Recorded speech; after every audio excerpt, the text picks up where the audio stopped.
in order. So we'll begin, and this is the Woodbridge Industrial and Development Committee that has the charge of trying to increase economic development for the town, which translates into finding businesses, organizations that can diversify the tax base away from our overwhelming percentage of taxes that are borne, town taxes that are borne by private homeowners, basically. And in Woodbridge, if I recall correctly from our days, it's about a 92% mix, meaning that homeowners pay 92% of the taxes that support town services, and the commercial side apparently accounts for 8%. So we are, in a way, a very disproportionate town compared to, let's say, Orange or other communities in the region that have a mix roughly of maybe 70-30. 70% homeowners, 30% commercial. Obviously, we don't have a Route 1. We don't have a large commercial district like other towns. We are a bedroom community of New Haven that has predominantly single-family homes. So with that said, our charge is to try to find and develop property that has some commercial value and diversify the tax base. With that, as we try to sort out as a committee how we want to accomplish that goal, we have today, thanks to Diane, maybe you could do the brief introduction because you were instrumental in getting the professor here to talk to the group. So we're honored to have a couple of individuals here. One is Professor Plattus from Yale, Alan Plattus, and the other is Dave Ryan, who works with the town. He's in the audience, who's going to sit in on the meeting and hopefully gain some insights that can be used to network and to help us with our charge. So with that, Diane, you want to make the introduction? Certainly. About a year ago, we on this board were discussing towns that we liked, the type of development that occurred. One of those was Milford. And talking to the economic developer there, Alan's name had come up. That Yale, the workshop, which Alan will talk about, and this is Alan Plattus, Yale School of Architecture, and the Urban Design Workshop. Right. Okay. And they said they were instrumental in sort of coming up with a design of what might work for the town of Milford. And from my understanding, they stayed pretty close to it and had met with great success. So last meeting, I was asked to contact Alan, and I'd like to say it's very easy to do. He returned my call very quickly, and so here we are. And I think from there, Alan could explain. Sure. Well, thanks for inviting me. Just a couple of words about who we are. First, an apology. I think Diane had a couple of conversations with my project manager, Andre Harwell, who couldn't make it this evening. But she was also nice enough to get me pushed up to first on the agenda, family obligations. And so I'll apologize in advance for scooting out after this, but I'm happy to come back in the future if it seems appropriate. It is a little bit putting the cart before the horse. You're, looks like, about to have a pretty wide-ranging discussion about some of the goals and options that you have before you. It's always a little bit, I think, strange for a potential consultant like myself to jump in before that. And I actually wish I could hear it, but I hope if we decide to work together in some way that obviously I'll get all the information that there is. My day job is that I'm a faculty member at the School of Architecture and have been for the last 20 some odd years. About 15 years ago, we started something called the Yale Urban Design Workshop, which is simply a community design center affiliated with the School of Architecture that exists so that faculty like myself and students, particularly graduate students in the professional program, many of whom come back to school with a substantial amount of professional experience. My project manager, for example, Andre Harwell, worked as an architect in New York for several big firms for about 10 years before he finally came back and got a second degree, and then he finished that and I hired him. So we provide a venue for coordinating consulting services that may be provided by people like ourselves, and in certain cases we've drawn on the expertise of colleagues from other parts of Yale, not surprisingly the School of Management, but also the School of Forestry and Environmental Science, which is a leading institution of its kind, occasionally the School of Public Health, and the law school and other parts of the university. They all have their own outreach services, and if what you're primarily interested in doing is planting trees, probably ought to be talking to the people at forestry, and they may become part of a consulting team. We often do work with them. We also, over the years, have worked with professionals, local professionals around the state. We actually prefer to collaborate, and we tend to tailor the consulting teams that we put together to the nature of the issues that are confronting a particular community. So we may bring in a planning firm, we may bring in an economic development consultant with expertise in a particular kind of commercial or residential or other development. We certainly work, as everybody has to from time to time, with traffic engineers, although we do a lot of traffic and parking planning ourselves. That is not our core professional expertise, and when it comes time to actually try to confront DOT and convince them that your street can be somewhat different than it is, it's always helpful to have professional expertise. But we often get involved at just the stage that you're at, which is really what we would call a pre-project feasibility study stage, where people don't really know what it is that they want to do as a project. If you have a library to build and a budget to build it, you go hire an architect to help you design a library. If you have a road to build, you know where you want it to go, you get a civil engineering firm to lay it out and make the necessary construction documents and specifications. But if you're trying to figure out what to do with a particular area of town and neighborhood that is, in some cases, too successful, and in other cases, underperforming, sometimes in those situations, as Diane said, we've been able to work with communities around the state and be helpful in helping them to sort out what their options are, what their opportunities are, in a preliminary way, what they might cost and what they need to do to move that project ahead, where they might seek funding, what the issues are. So as design professionals, the core of what we do is to try to put those ideas in some kind of visual form that people can understand and look at and say, yeah, I like that, or no, I don't like that. And even beyond that, it's also something we found that a potential investor or developer can look at after the town has developed their vision, or the community has developed their vision. They can look at that and understand fairly explicitly what the town is looking for, rather than spending a lot of money to design a project and then running the flag up the flagpole in front of various boards and commissions and hoping that they're on the right track, and often finding out that they're not on the right track, and then you get into potential conflicts, but also potentially very expensive redesign and redevelopment process. So we're very comfortable. In fact, we like to see ourselves as working in between the goals of a community and the people who might help them realize those goals, so that everybody can understand where they are. And again, as designers, we found that the most straightforward way of doing that is to help people make a picture of what it is that they want to do.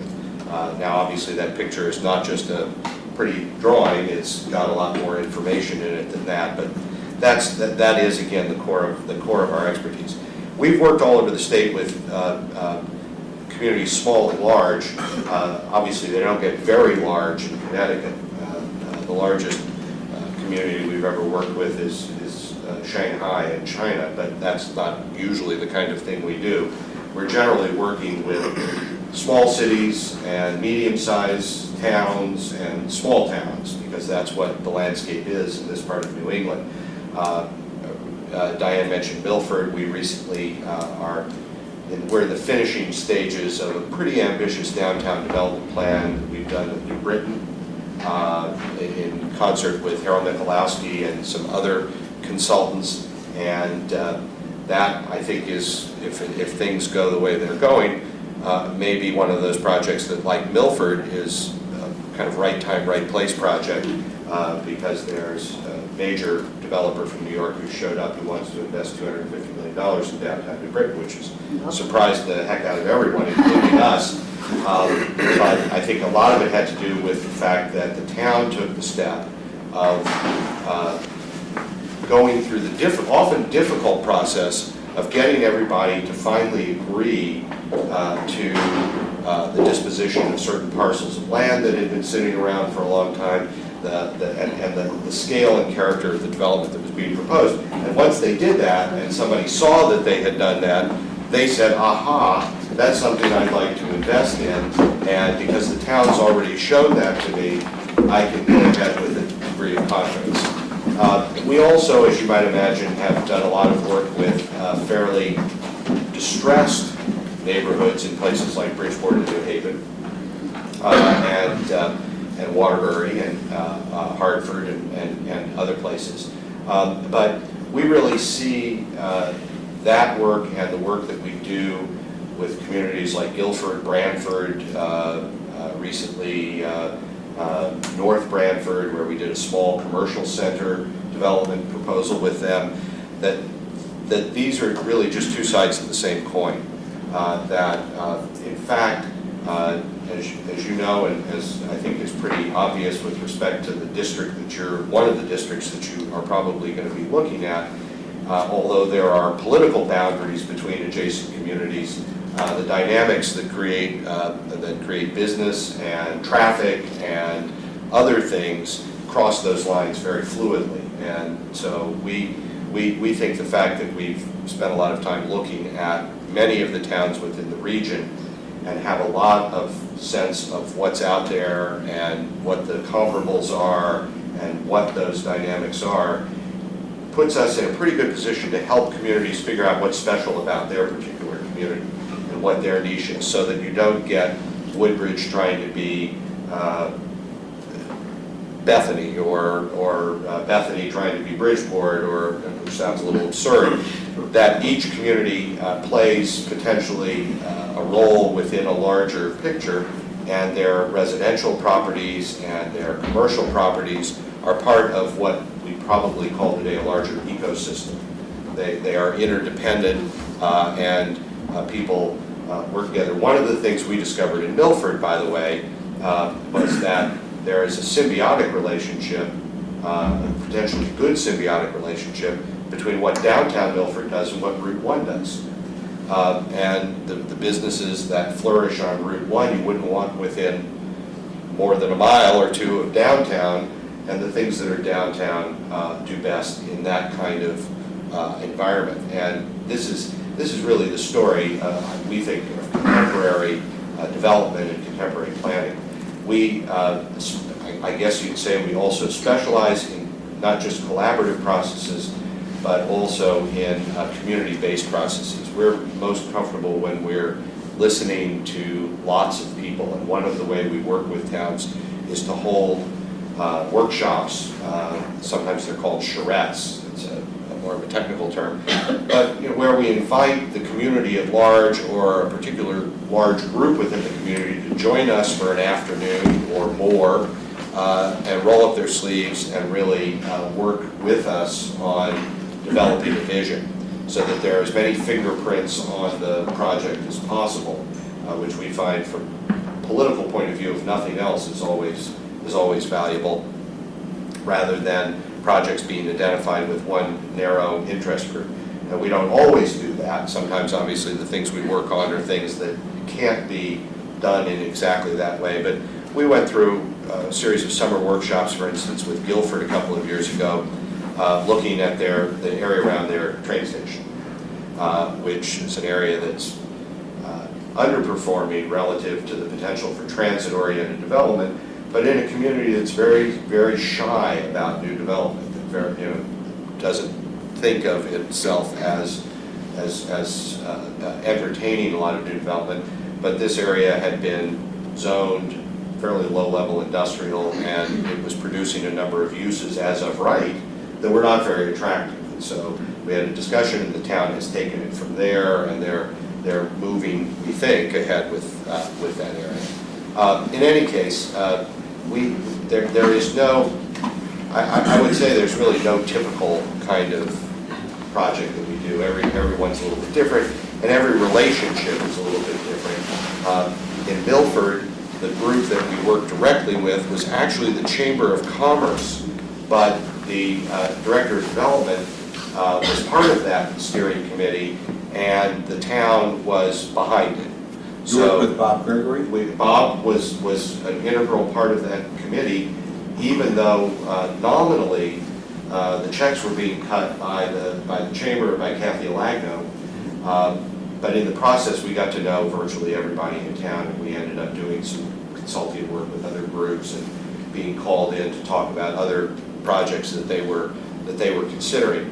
So our only concern is that if we're going to be effective, that we be in some position vis-a-vis the town, but also the community at large, where we don't work real hard with you or with somebody for 5 or 6 months, only to find out that there's a group over there that we should have been working with who can sandbag the whole thing, which is, again, fairly typical of the political landscape. And we just really like, if we can avoid it, to get in those sorts of situations, because they're not very productive for anybody. We prefer to do studies that actually lead to real And you want to build consensus, obviously, so you're not blindsided by a factor that could derail recommendations. And again, we think working as designers, where instead of just describing something to you, we're showing you pictures by the time we get to a certain stage in the process. In fact, we're usually showing you pictures right away. One of the things we do when we work with communities is we show them pictures of similar situations other places to see what could happen, what people's response is, to get a sense of what the sort of limits of your tolerance might be. Do you like this? Do you not like this? Would you like this area to look this way 10 years from now, 20 years from now? So right away we start working at that level, and we've actually found that visualization process builds consensus in a somewhat more stable way than just writing down a series of bullet points on a sheet of paper and saying, do we all agree that these are our goals? It gets a lot more explicit than that, so it sometimes gets a lot more contentious than that. You draw a picture and you say, is that what you'd like your district to look But like? every town or city is a little bit different, and their needs Absolutely. are different. So with that in mind, because we are not known as a town that has a commercial town center, like other towns like downtown New Haven, downtown Milford, we can go on and on.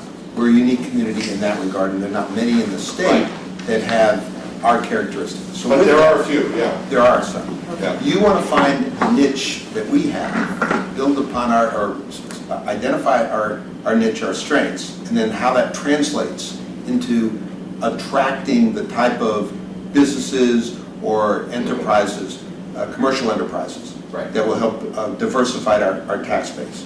So with that, maybe you could give us just a quick overview of the tools you may need to carry that out, that we can provide you as a town, roughly the time frame it might take you to accomplish that, so we know, is it 3 months, is it 6 months, and then roughly what a cost factor might be. And again, we're just getting a degree of magnitude, and who you would be working with, because I think Diane mentioned Andre in a supportive group that you have that might be doing the work. So maybe you could address those 4 questions. Let's go in reverse order. The core group that we have a little storefront on Chapel Street in New Haven, around the corner from the School of Architecture. And at any given time, Where is that?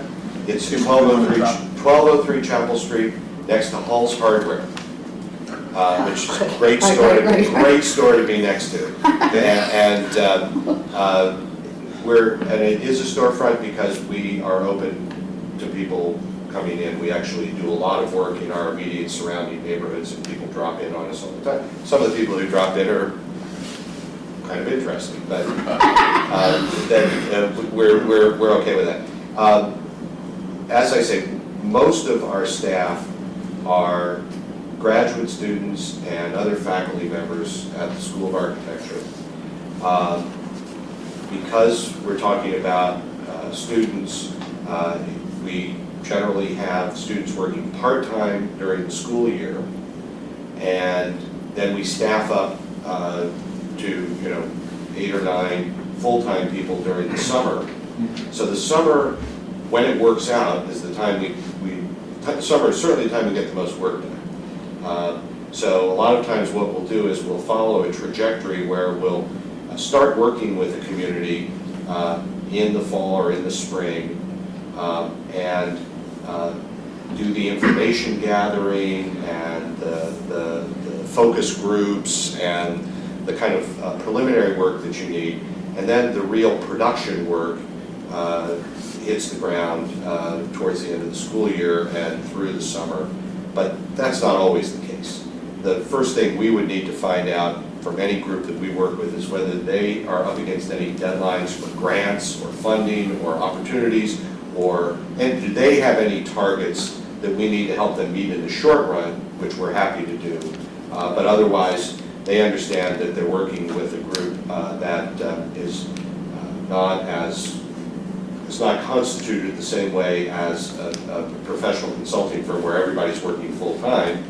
On the other hand, we think we do a quality of work that, in the kind of work that we're talking about, is quite comparable.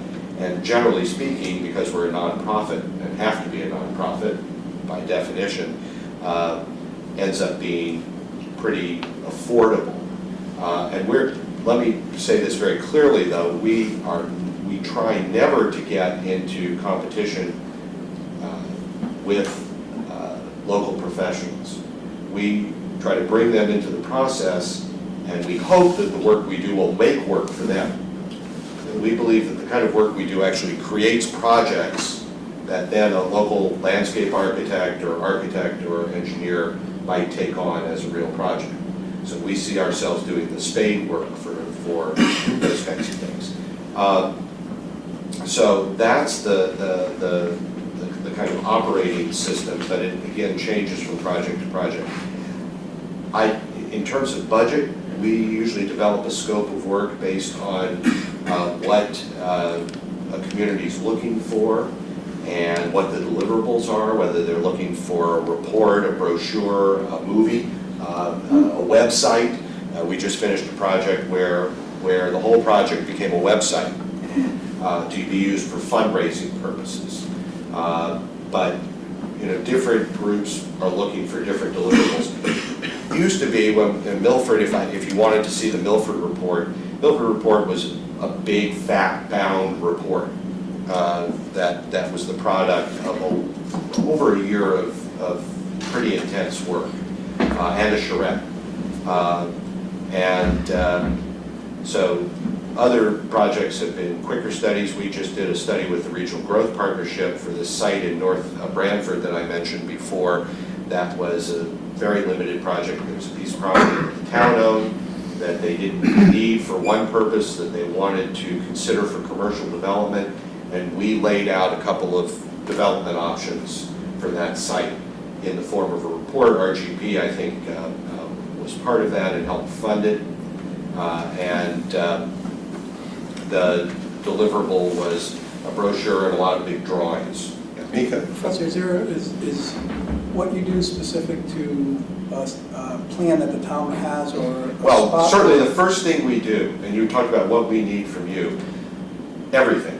We are not, because we're not specialists and you're not hiring us to design a bathroom, we're going to look at the whole house. We prefer to read all the relevant documents, plan of conservation and development, the zoning ordinance, anything that might be relevant to the task that we're looking at. A, because we don't want to duplicate those. B, because we want to be compatible with those wherever possible.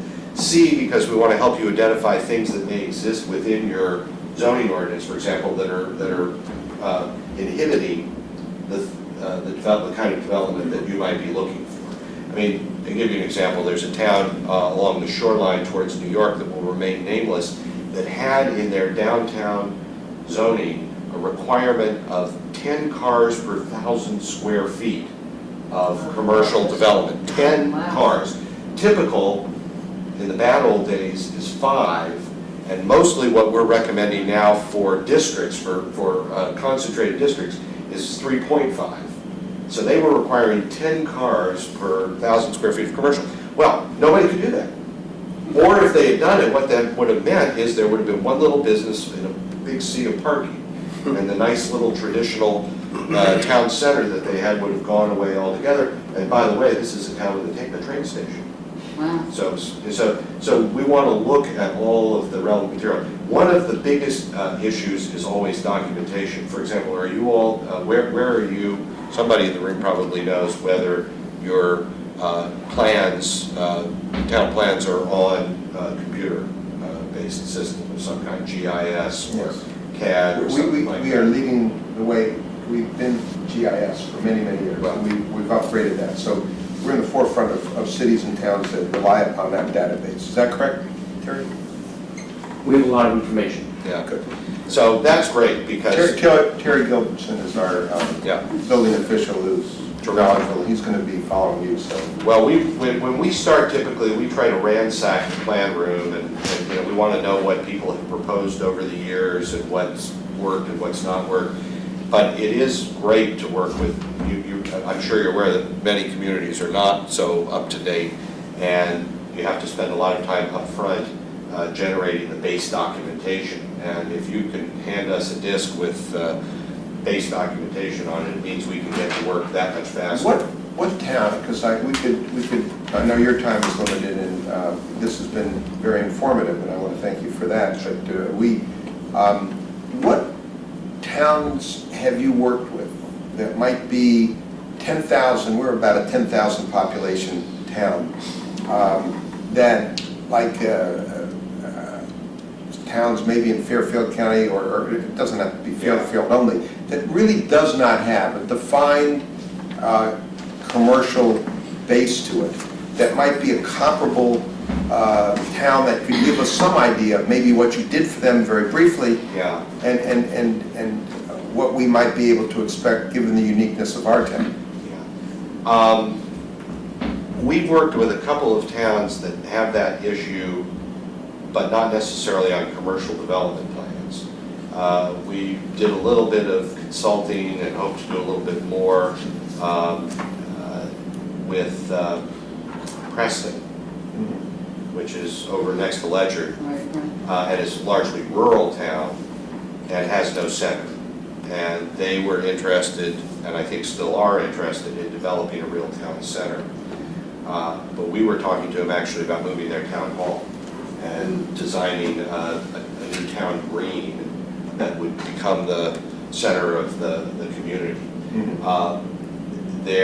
A project, by the way, that's going on that you all may know about, we're not doing it, but one of your distinguished citizens is.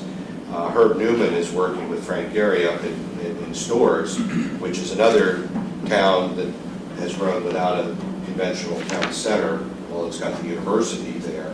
And they're doing, in concert with Frank Gehry, the Art Center, a commercial center for the town. And I know that's a project that everybody's watching with a lot of interest. The situation is a little bit different.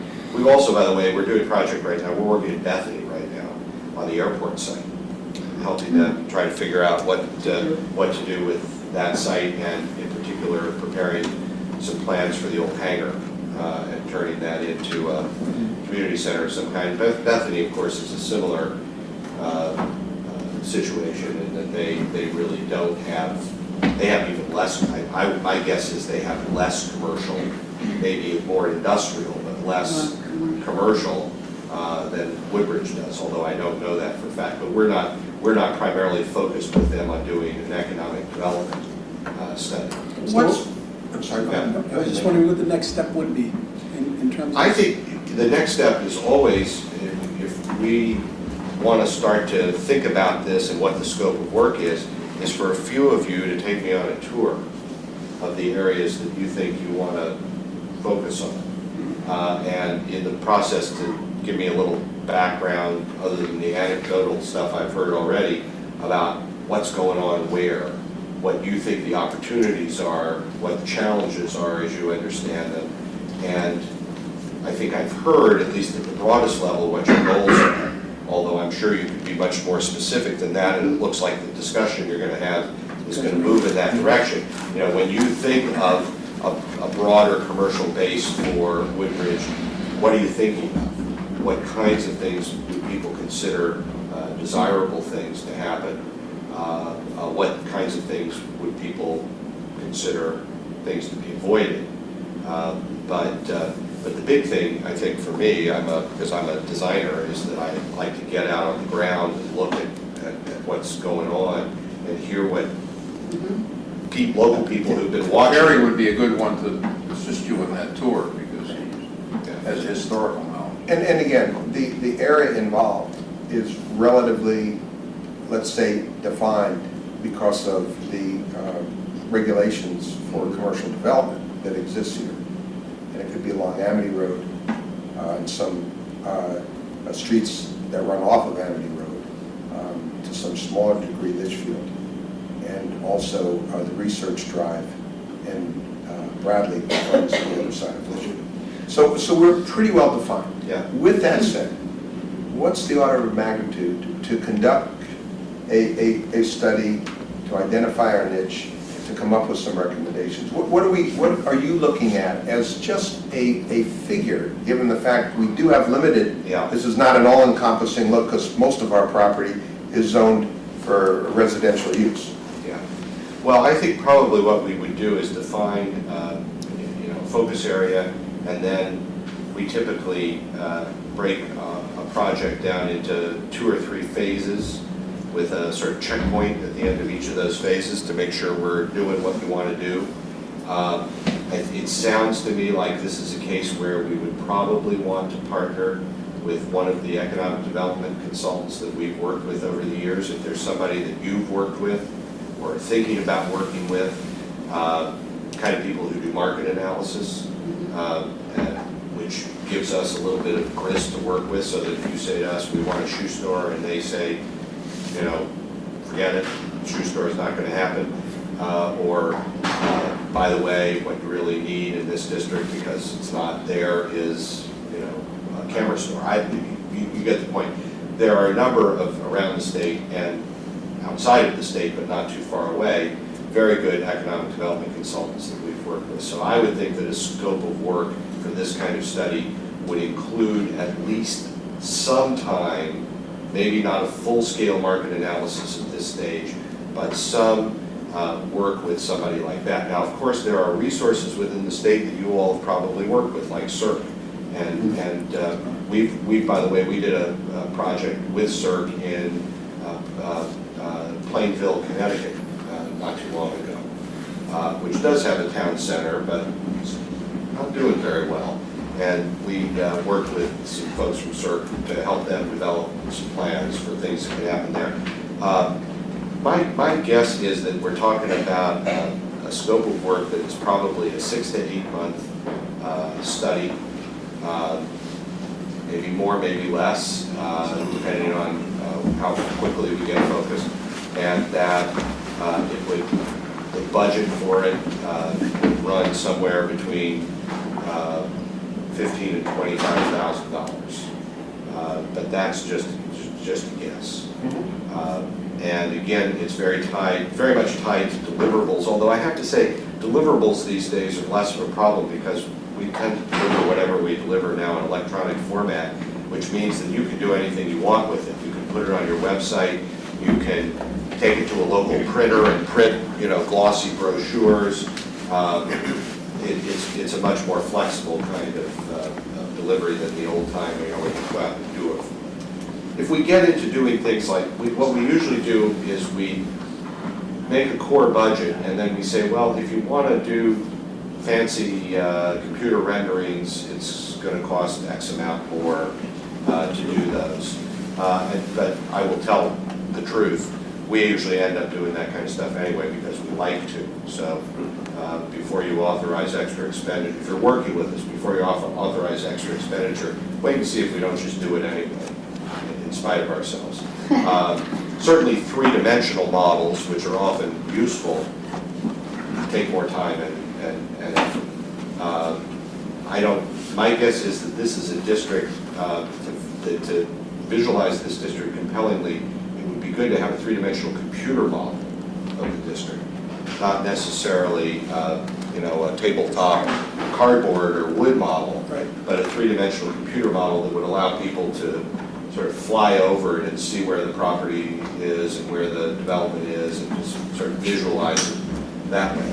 Well, this has been very, does anybody, Jody? I do have one question. Yeah. I admired the work done in Milford, which is what I was familiar with. I think it's been wonderful. In any of the projects you've worked on, has there been any possibility for state funding to come in? Yeah, I think one of the things we do a lot of is to, as we're going along, at each stage, try to identify potential sources of funding. Now, we've done a lot of work in and around DECD and other groups over the years, so we know a lot of those people, as I'm sure you do as well, and they tend to be very receptive to situations where the community's actually made a plan before they come to them and ask for money. And so I think one of the things this does for you is it positions you to make that kind of request, but it also positions you relative to development opportunities because, again, we, in the 15 years of working around the state, have met a lot of local and not so local developers. So at certain points in the project, if the town is interested, we often will ask one of those developers to just come and take a look at a piece of property and see what they think the possibilities are. Generally speaking, they do that kind of thing for free, obviously, because they think that there might be some opportunity there for them. And it helps, it's a reality check for us. You know, we may be making a plan for whatever, and if you get a developer who knows the local market to take a look at it, they may say, what you really want to do here is a slightly different mix, because I think you can do this, this, and this. And so that's very helpful. So both, I think, part of the process is a little bit of preliminary networking, both with public and potential private investors. And one more question. In going to a town, do you ever recommend, as they hire you, that the town just put a stop on development for a while? So that the town has a chance to digest? Yeah, it's often the case that we find out that once we've been hired, that there was something about to happen that everybody is anxious about. And I'll tell you what our first line of defense is. We try to see if there's a role we can play bridging between the various parties to get something to happen productive for everybody. Rather than get in a situation where people get confrontational about that. And to be honest, we've had mixed success with that. I think one of our biggest success stories is in Madison, where the town got worried at the point at which Stop and Shop, did everybody remember the old Stop and Shop? They wanted to expand. They were just a little 20,000 square foot store. They wanted to become an 80,000 square foot super Stop and Shop right behind the main street of the town. And we ended up working with Stop and Shop to plan the project that is now there, which I think everybody thinks now is a win-win situation for everybody. It's probably the nicest landscaping job that Stop and Shop has ever paid for. Lots of public space, very attractive parking lot, very good connections back to the main street, and it has a kind of, that was a case where Stop and Shop could have done what they wanted to do as of right. And we had a very good conversation, and they said, let's wait and see what you come up with. And we did the same kind of project with Stop and Shop in Unionville, up in Farmington. Speaking of Stop and Shop, Stop and Shop in here, our local Stop and Shop, I believe, is actually in New Haven. Right.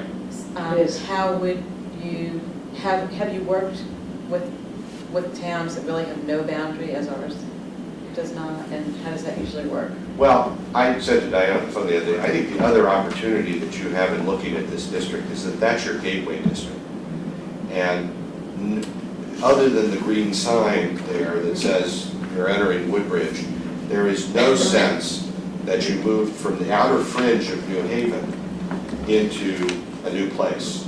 And I think one of the opportunities that you all ought to look at, whoever you work with, is how that district can, A, perform better economically, but B, also be a welcome mat to the larger community that you're proud of. That it's not just a convenience, but or a source of revenue. But we did, in fairness to what Nan Birdwhistle, who was my predecessor, I executed a plan that she came up with. And we did line Ametree with trees Yeah. and with bushes. Of course, we had drought. You can't control Mother Nature. The point is, we did try to accomplish that goal. Whether we were successful, No. whether that's enough of a distinction, is a point that we can. And people like me see that the landscaping is better once you get into Right. to Woodbridge, and that generally speaking, there's not quite the same level of strip development. Right. And of course, it wasn't necessarily compatible with Crest, that has a car dealership that wasn't there. So we can get into some of the Yeah. complications, but That's the the- point that's the that expense you're side. making is Yeah. that we can benefit from making a signature difference that has our stamp on it, whatever that stamp should be. But your commercial district, and I think your point is that your commercial district, as far as a shopper is concerned, Yes. will be, it'll be part of that larger. Right, I mean, I District. think what we need to do is really look at it as a district and try to work with Mayor Stefano, whoever's incumbent, to, if we want to do something, we're gonna have to work with them to Well, make it happen. and there are good people that you can work with there. I mean, I think, from the mayor on down, I think that Kelly Murphy, who's the Economic Development Director, Karen Gilvard in planning, and Mike Piscatelli, who's just been put in charge of traffic and parking, who's a terrific guy. And I think there's a real opportunity there, because I mentioned to Diane, there's a kind of trough in between Woodbridge and Westville. And in the middle, there's an auto, it's old. The automobile orientation of that district goes way, way back. It's one of the Automobile road. It's one of the oldest, along with the Miracle Mile in Hamden. It's one of the oldest strip developments, auto-oriented developments in the region. But You mean where Crest is? That's really, All the way down. all the way down. Further down. Right, for all the way down Till you get to to, the village, really. really. It was Westfield to actually Westfield called the Village. automobile. One thing I'd like to say. Well, there aren't a lot of, but if you get into, as Amity merges with Whaley, Yeah. and from that point down to the village, there really aren't the concentration. Well, not auto dealerships, but auto-oriented uses. Services oriented. Midas and lots of Gas stations and even. drive-ins. Mhm. Yeah. People are listening to this, and I think it's important that we draw that distinction so that they understand the point that you're making. Right. Professor, one thing, Yeah. knowing the area very well, and I'm probably getting off topic, we don't have a Main Street, that's very clear. But I think that when you really look at the district, what we do have is or potential of developing a square type atmosphere, albeit a broad one. Like the city of Savannah in Georgia has its squares, like New Haven with its 9th. We actually do have a definitive for our commercial. I think now it's zone 2As, both general business and Dev 1. But there is this concept, I believe, that could be developed perhaps, of a square type that runs around from 69 to, I never know the streets in our town, Lucy, Amity, up to Bradley, or maybe one up to the J. But there is that there, rather than looking at just vertically down. And that plot of land is really going through a transition, because you do have some commercial establishments in terms of what they're doing with the old, I think it's Parati, the 6 and the 8 acres that straddle Bradley, near where you're developing off of Bradley. That's going to be senior. Oh, that's a much larger. All right, but the point is, there are now still some homes there, some have been bought out. So we're running into maybe the classic discussion of how far that commercial district should stretch that impedes or impeaches upon Well, of course, one of the a things- residential community. One of the things that was also quite successful in Milford, and I don't know whether it's appropriate here or not, is mixed-use development, where you don't make a strict separation necessarily. You give a developer the opportunity to perhaps do some rental units.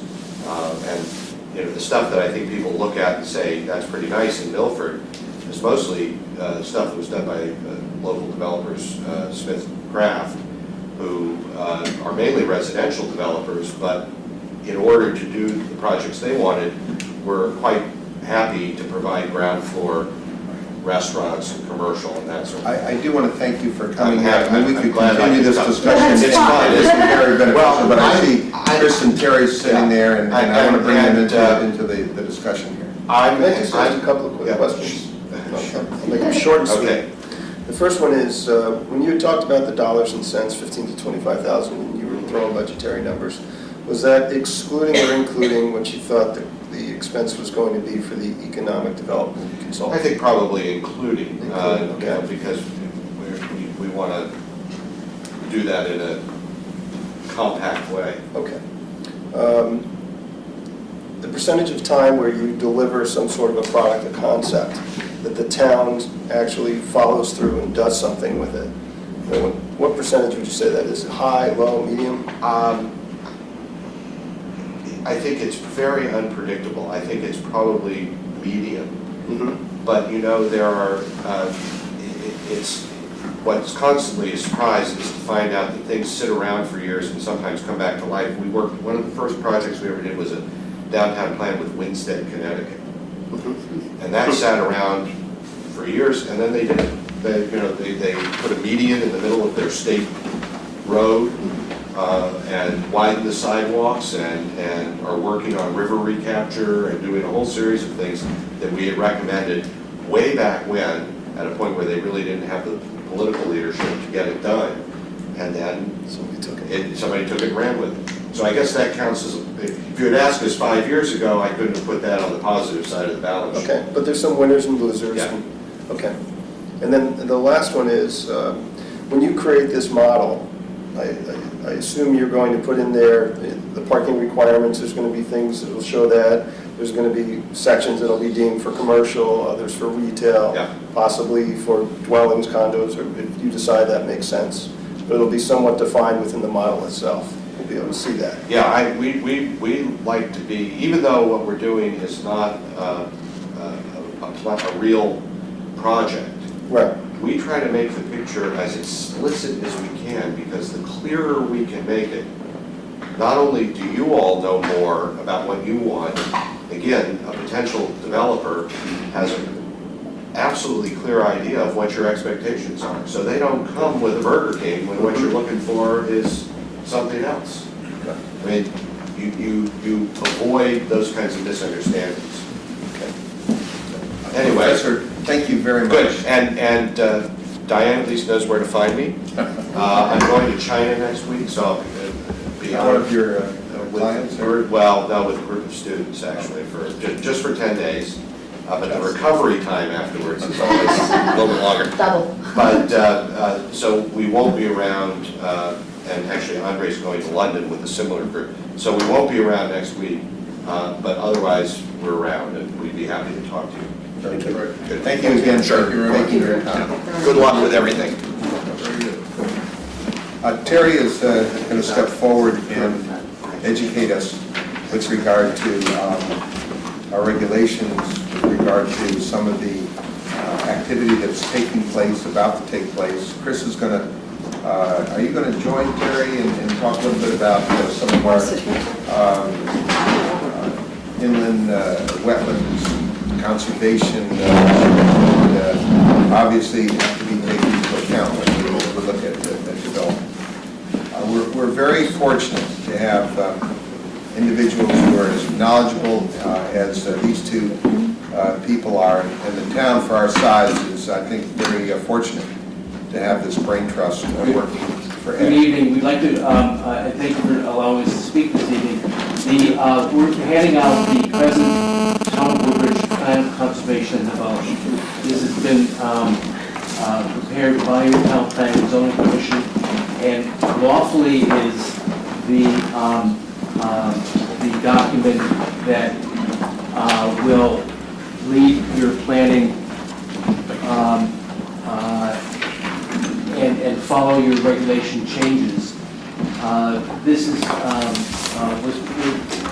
committee, your Town Planning and Zoning Committee worked very hard in developing this document, and I think that you'll find it to be of the topics of the things that we'll talk about this evening, and in your committee, there are maps that talk about the recently adopted village district that is trying to accomplish some of the goals that you touched upon so far this evening.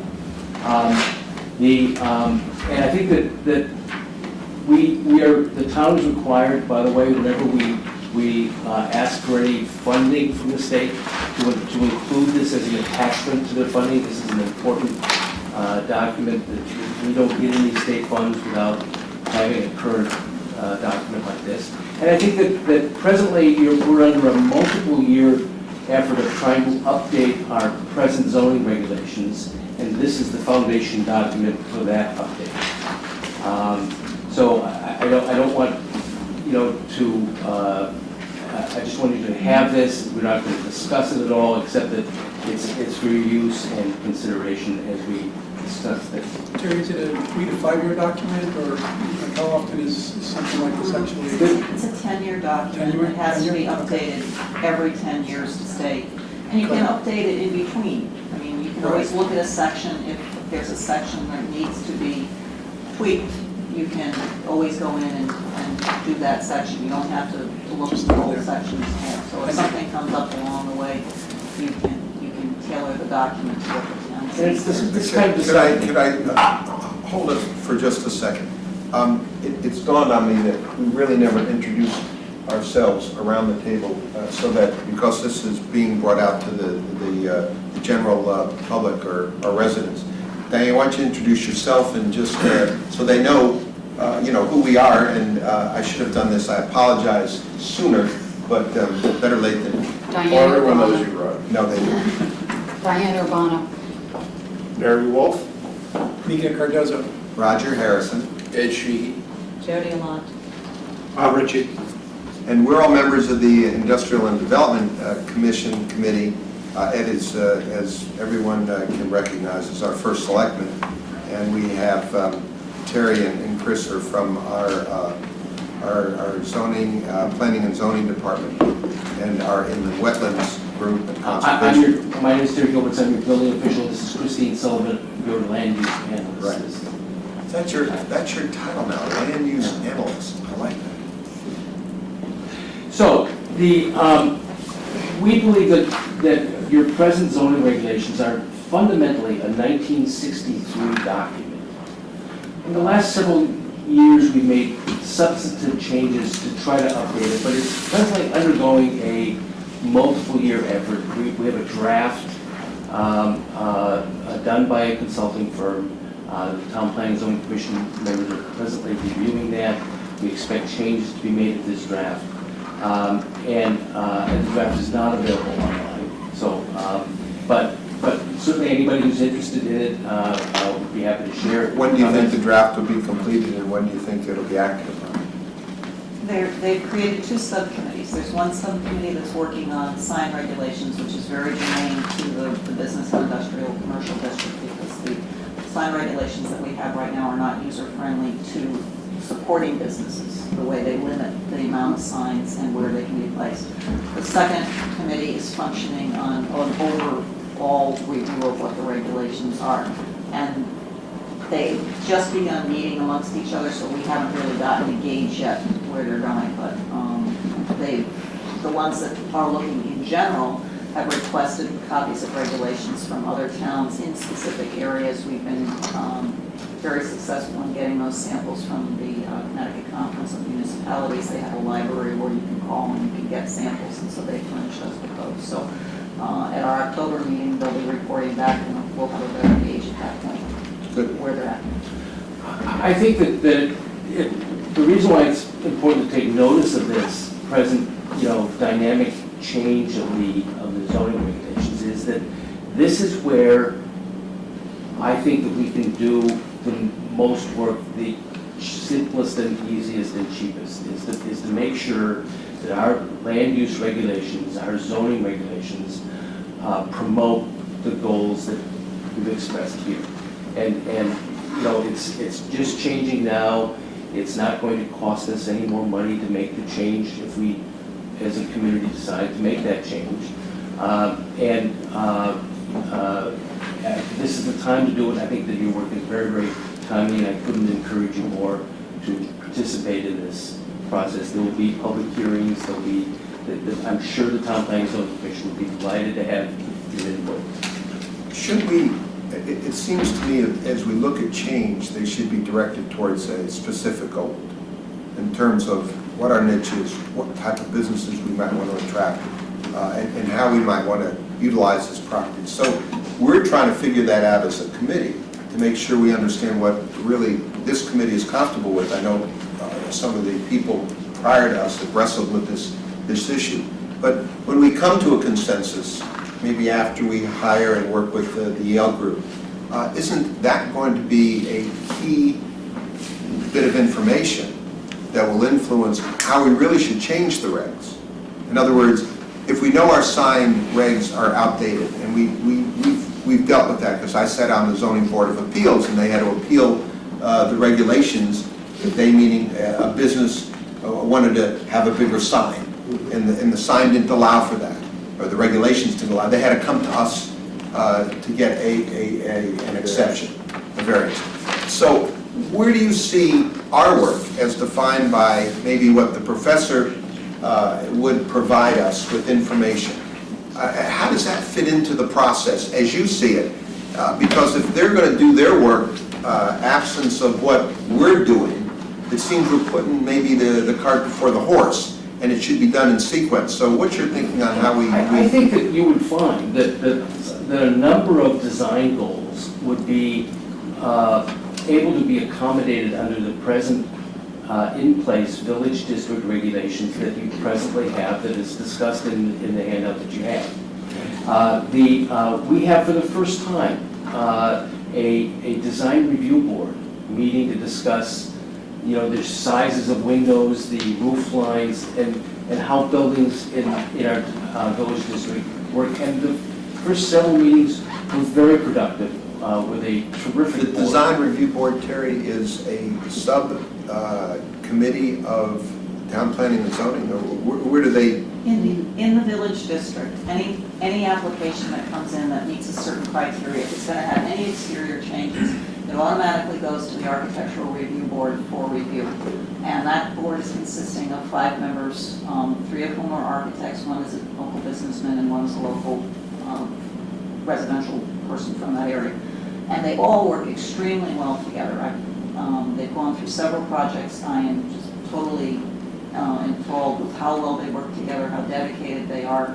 And so anytime something comes in, they get to look at the plans and then they get to review it. The most recent thing that they did is there's a new Webster Bank that will be opening at 176 Amity Road. And you've probably seen that building, and in their terms, it looks kind of like a shoebox. And as much as you can, without changing that structure, they were able to work with the project architect, and they have been able to soften and change what the building is going to look like. And that's what they're trying to do, is to I really encourage you to look at the town plan because it's in there. And what they're trying to do is meld the residential neighborhoods that are down there with the businesses, attract the residences that are down there to utilize those businesses, making them more user-friendly. One of the things that Diana's kind of mentioned is they're envisioning a block of sidewalk going up Lucy, up Amity, over Bradley, down Litchfield, so that people can actually walk in safety, but get to businesses that are there. And as we've seen things come through, those sidewalks have begun to be in place. So when New Alliance Bank came in, you saw a sidewalk come in there. And so those things are gradually, as things come in, doing that. But the Architectural Review Board is looking at trying to make the businesses that come attractive so that they attract people to come to them, but also complement the residences that are there so that the people who live in those residences feel that they're not in a commercial district. The Planning and Zoning Commission appointment. Okay, so they're an adjunct of the They're an planning. adjunct to town Okay, planning and zoning. They're that's appointed by town planning and zoning. okay, good. Do they have any other committees like that provide specific direction to these other types of issues, or is that unique? That's a unique. That's unique to the village district. Okay, good. But to answer your question about regulation change, there are several magnitudes of regulation change. We're going to speak in a couple moments about, we believe that there are areas of town that are susceptible to commercial development that we want to have a discussion with you about, to try to initiate and get your ideas about whether or not this is a good idea or not. Most of the properties have challenges of one kind or another to them, and we're going to talk about that in a couple of minutes. And that's more of a global change of rezoning areas in town from one present use to another that will evoke, I'm sure at one point we'll fill up this meeting when we start to discuss it because people will want to talk about it. And most people I've seen in this meeting room, by the way, was at a zoning board of appeals meeting about a sign on Avenue Road. It's just astonishing the vigor that people have in their parts of town for A sign where, what type of sign? It was a sign for, at the time, the Marriott was doing an assisted living facility, and there was probably 75 people here to discuss this sign. Is that the old Bright Garden sign that was put up there, and that's what David... Not the present sign, it was a sign that they never built, actually, but it was, just a vigorous sign. People have, firmly notions about signs. Our sign regulations, I'll give you an example, are frustrating to businesses because our present sign regulations, not written in English at all, I might add, allow you either a sign on your building or a pole sign. Take your pick, either one or the other. I remember the Citizens Bank wanted to put up their cash, their ATM machine. They wanted a big, some labeling on that separate structure. And that constituted a sign and violated the restriction of what they could have, they meaning Citizens Bank. So it is a touchy issue. And for the zoning board of appeals, they could be able to handle variance for a sign. It's very difficult to prove a legal hardship, having to do with the land. And so I don't think that's a place for it. But our regulation, and we can fix that, and it's not going to cost us a lot of money to do that. Another example of small orders of things that can be done is that we have a regulation in our business district for when buildings change use, that there has to be an appearance at the Town Planning and Zoning Commission. And if you can imagine a landlord that is hoping to have a tenant, and it's tenant for something that hasn't been there before, to first get on the agenda of the Town Planning and Zoning Commission, and they will follow statutory procedures and schedule the meeting for the following month. And take it up then, and there have been tenants that have been lost in this process. Businesses today typically don't have that luxury of time for that sort of consideration.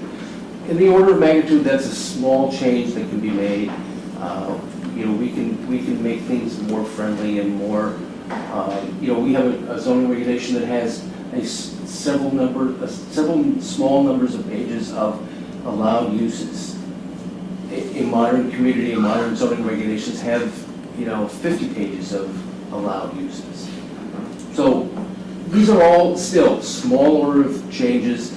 The larger order of changes is to build on the beginning successes that we've had with the village district review, to look at other properties that might be susceptible on the fringes. And Christina, could you put up we talk about this a lot, and we brought with the boards that were used as part of the village, we still talk about it as a karate property, it's in private hands presently. Can you all see that? Why don't you, so that you can also get photographed by camera so I can see what you're talking about. We have a second board. Now, the Town Planning and Zoning Commission has approved a portion of this project, but they have not approved essential features of it, so they're not under construction. And there's another board that gives them an idea of an elevation. Can you see that? Okay. Oh, I can.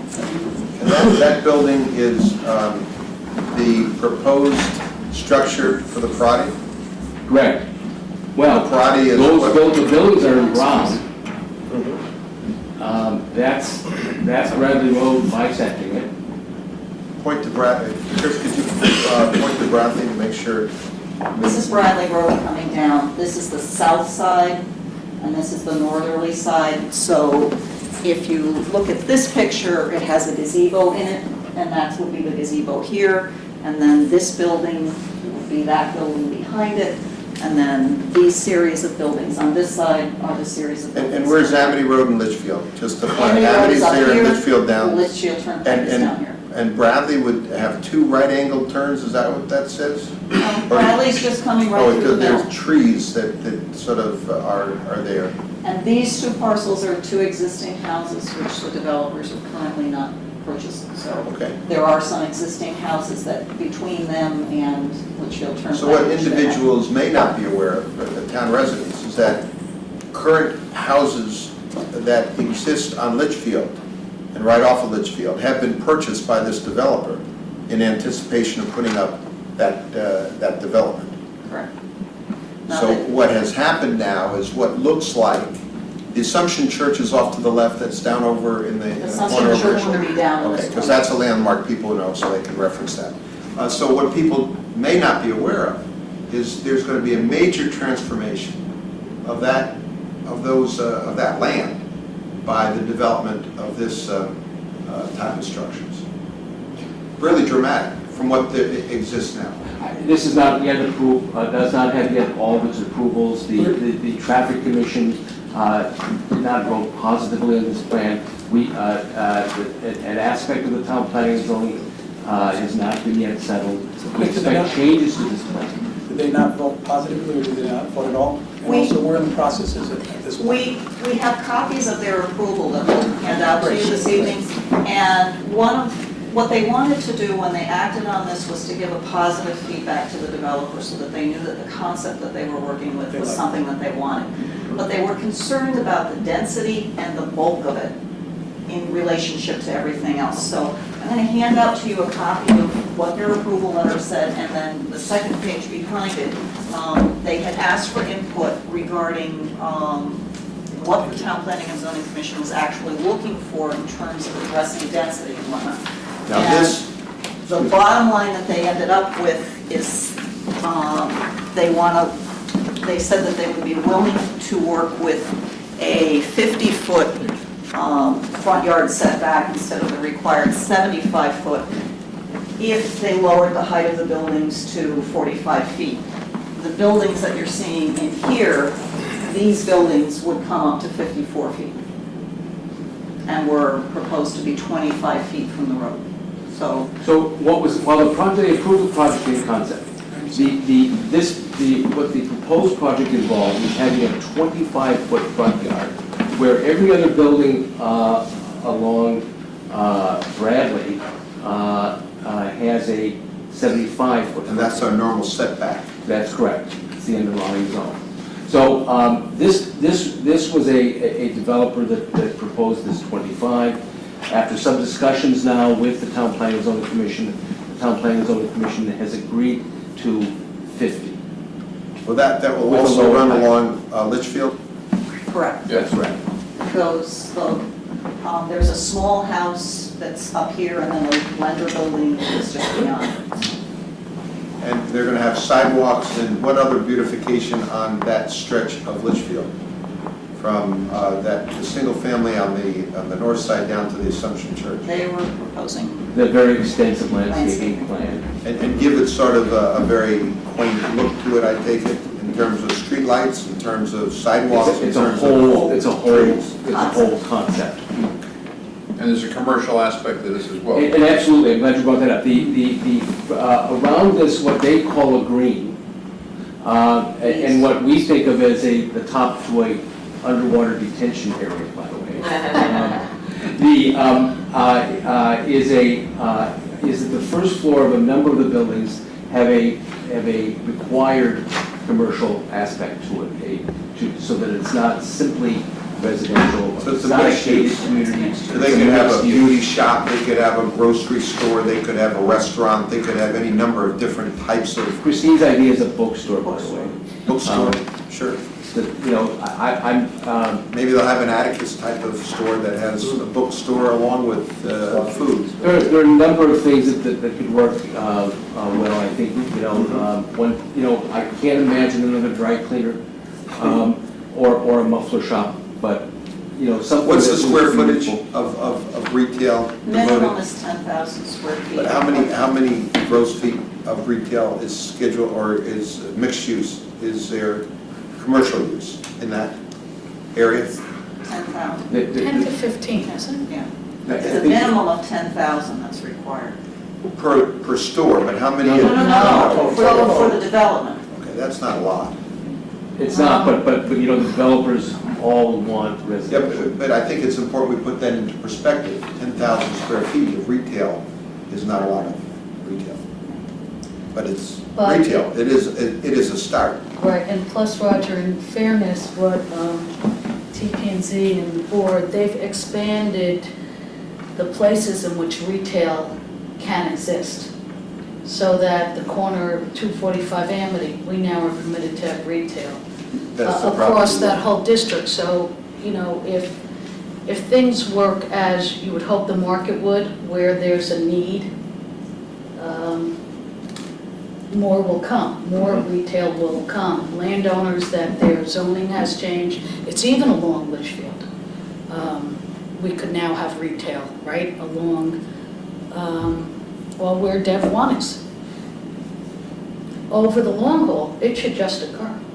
But that means that the regulations have to evolve. They have, yeah. But evolve even further, so that if this were successful, there'd be pressure on some of the additional residential property in that area.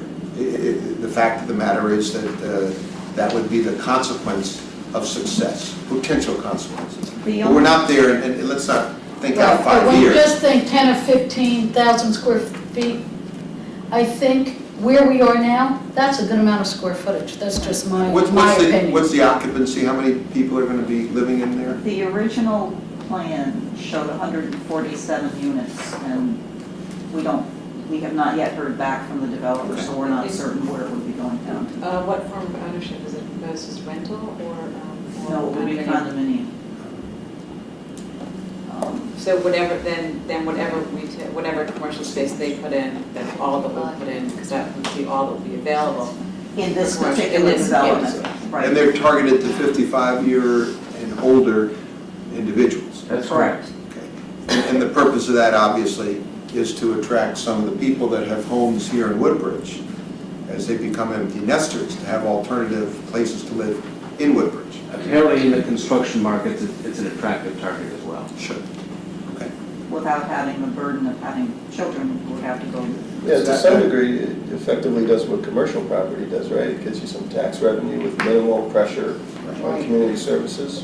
Without a lot of the congestion. I mean, In this particular area, there is a small residence which is directly to the north.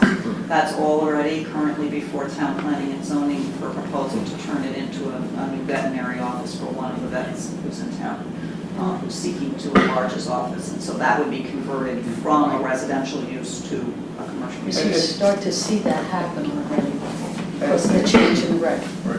And what we see is a phenomena of commercial development by planner. So that's where we would fit into this. What's left to do? Assume that this is approved in some fashion or another, then we're left with whatever's left. And what can we do as a town to sort of orchestrate instead of being orchestrated? We've prepared a... Is that basically what we're talking about? Yes, and we prepared another document for you, and I have to apologize for the maps. You know, we presently do not have an ability to print a map, and so Christine apparently got very good grades in school. She stayed within the lines, and she's colored up a couple of maps for you. And we think of, I describe this, you know, that there are properties in our community that are susceptible to commercial development, but there are issues related to it, and I'd be happy to discuss with you either now or at another time. You know, I think that there's some areas on the other side of Knowles Pond, for example, that could easily be susceptible to commercial development, but there really isn't any street access to it. And you know, I'm sure that there's some state program that helps us build a road to get to land that might be commercially available. I believe, just as I believe that there is also private property, just as we enter New Haven on Litchfield Turnpike, that could have commercial development possibilities, but there's a river running through it, and we probably need a bridge. And there again, I think there's some, if the community is interested in this, you know, I'm sure that there's one government entity or another that would assist us in a bridge. There are other properties that have either zoning problems where, you know, it's presently zoned for residential use and could be susceptible, I believe, to a light office use. So there are other properties here that are vacant that my suggestion is that they remain vacant because of terrain challenged sites that would be very difficult to provide services. So what I tried to do for you is just to identify on the top map which parcels are actually vacant or undeveloped, and then to give you a better idea of what those look like in terms of topography, because sometimes when you're looking at something, it just looks like a vacant piece of land. The next two maps will give you a representation of what the topography is in that area, so that you'll have a better sense when you look at something that may be connected, that it hasn't perhaps been developed because it's challenged because of the slope that's involved. You know, I thank Ed too for directing your attention in developing this. The value of this is not only to educate us as a committee to know what's available and get a sense of what has been developed and is about to be developed, but this is the type of information that the Yale group is going to want to have to conduct their work. So it's just not done in the absence of that need as we try to figure out what we can produce not only to solve our curiosity, but how is it going to be beneficial down the line. And I thank you for that, because that's going to serve a dual purpose. Early on, as soon as Mr. Xi took office, he and I had a discussion about, you know, that in 1998 when I came here, the shopping center at the bowling alley, you could park semi-truck or trailer trucks in it. There was not utilized much at all. And today we have a parking problem there. You know, and some people believe that we need an access way, an entryway to that area that's off the beaten path, and that we need to either increase the level of street lighting or produce a signage program or even a street light program that would, you know, allow people to understand that there are businesses just one block off of the main highway and have a sense of arrival to that area. There's all sorts of things that we could talk about, but at the request of Edgy, we've produced this document. I think that we hope that it will spark some conversation about the challenges that each might face. That added to the example you just stated. On these maps here, we would be able to look at them and understand that what commercial property in that area that you described, for example, Right. is Woodbridge property, Woodbridge. What I tried- available, if you will. Right, what I did on the main map is I've identified who the owners are and then what district it's in. And then you've also there's our memo that we kind of described with it, so you'll hopefully go through that. And then we also gave you a page from the Town Plan of Conservation and Development, which outlines to you which districts are which, so that you can, it's a smaller sheet. Yes. And so from there, you can tell what are basically you have 4 business districts. You have general business, business and industrial, development 1, and development 2. And intermingled between there, you have several residential districts. You have residential C, residential D, you have a park district, and then you also have residential B directly to the north. So hopefully between what we've given you, it'll give you enough information to start. That's Very much appreciate it. And as a compliment, I mean, we need some obviously time to digest this information, which we will do, and then when we convene again another month or so, we'll be able to have some discussion and focus in on how we can best utilize this or what we need as supplemental. To complement what you've done, we have drawn a list, and we'll get it to the board members, of the largest taxpayers, commercial taxpayers in town, and you can see the pocket, sort of a pattern that has evolved, for better or for worse, and now we're left with the reality of what we have and how we can build upon that as a strength. Go ahead. So what's coming into focus is how this property is used, how it translates into our strengths, our weaknesses, how we can capitalize on what we have in the way of development and expand it in a smart way. We're getting to the classic point in time where residents don't want a lot of growth because they like to keep a town just as it is. Yet they want to do something about taxes, and that's the dilemma. Because as we know here in town, as Ed knows only too well is our first selectman, people lower taxes, but they want to keep their taxes from going through the roof. And there are not very many ways you can do that unless you diversify your tax base. So it's a classic give and take. It's a problem. So how do we develop our tax base in a way that has an impact that's positive for the overwhelming majority of taxpayers, residential owners, and not create the residual of traffic and other consequences of paving over green area and making that into commercial Using public property. services. Pardon? And using public Sure, services. absolutely. You know, some developments really tap. Public works, for instance, Right. tremendously. Or police department, you think of Absolutely. what happens along US 1 with all those Absolutely. stores where you get people for variety, break-ins, theft, and how that taxes the police department. Absolutely. Not necessarily this use of land is going to do that, but obviously with more people you have more need for public safety. So again, those are the issues that we are going to have to look at and try to help we try to decide what is best for the town as we sort out what we have and where we want to go. Terry, did you want to add anything more to what you have used? No, I think that the whole idea about this is we try to give you some information, some basic information that will perhaps spark your interest. As we all drive by these sites every day, and if you have some ideas, you want to jot it down for future conversation, we can make ourselves available to you at a working session or something that anyone we can do to assist in your deliberation. Terry, from a land size perspective, are business, commercial area proportionate to our residential, is it way off, or is it in keeping, or? I don't know how to answer that question. My sense is that it's very small compared to. It's very small residential area. compared to other towns. The area of our community is almost identical to the size of New Haven, by the way. Is that What? right? Say that again? The square miles of Woodbridge is almost identical to the square miles of the city of New Haven. Wow.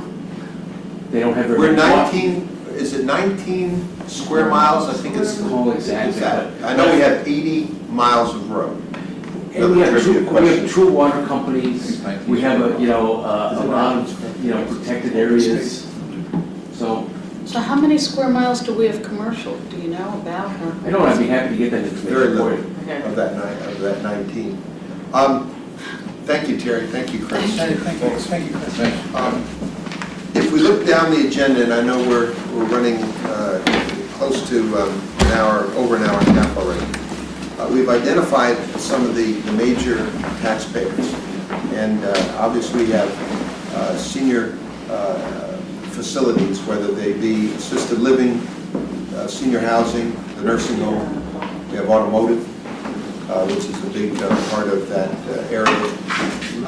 And how that translates into the next topic of discussion with strengths and weaknesses. I think we'll be better sort of able to answer that as time goes by and we conduct these studies. I don't know if you want to comment at all about what we have identified. Obviously, if you look at our tax base with some of these industries serving seniors, that's a strength that we have. And we seem to be a desirable community because we're close to New Haven and we have a very pleasant area to live in. So that clearly is one strength that we have. How we don't have a weakness is we don't have a lot of undeveloped property here that's easily accessible and lends itself to... A weakness, though, is the traffic that's there. Clearly. And there are some plans that are in the just formative stages about revising Whaley Avenue and, Litchfield Turnpike and Amity Road. Mm-hmm. And that's something that we should maybe able to do in conjunction with New Haven and with our legislators to address that issue, because the traffic there is horrible.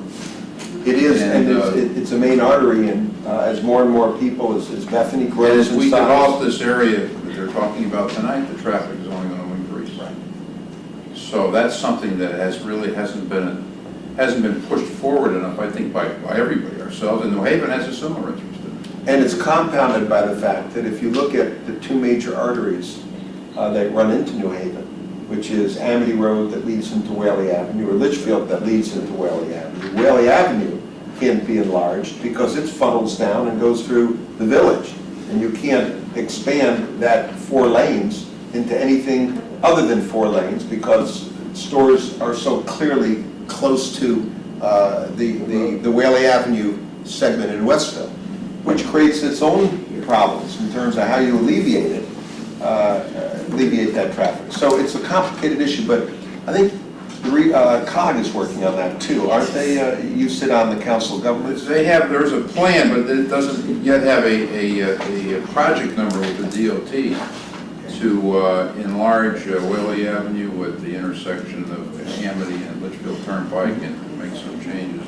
So what is our ability to impact that?